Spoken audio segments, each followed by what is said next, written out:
Doctor Babasaheb आंबेडकरांच्या दूरदृष्टीने देशाच्या प्रत्येक कोपऱ्यात आशेचा दिवा उजळला. त्या प्रकाशाने भारताला नवी ओळख दिली, नवा मार्ग दिला आणि नवं उद्याचं स्वप्नही दिलं. त्या तेजस्वी क्षणाला आपल्या इतिहासाने संविधान दिन म्हणून अमरत्व दिलं. याच दिवशी भारताने आपल्या भविष्याला शब्द दिले, आपल्या हक्कांना आधार दिला आणि प्रत्येक नागरिकाला समतेचं नवं आकाश दिलं. त्या दिवसाच्या शाईत फक्त अक्षर नव्हती, त्या शतकानुशतकांच्या वेदना, संघर्ष आणि आशांचा प्रवाह वाहत होता.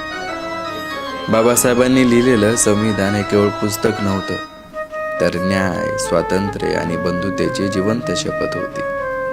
त्यांनी प्रत्येक शब्दात माणसाचं माणूसपण जपलं, प्रत्येक कलमात अन्यायाविरुद्धची तलवार दिली आणि प्रत्येक मूल्यांतून भारताला आधुनिकतेचा मार्ग दाखवला.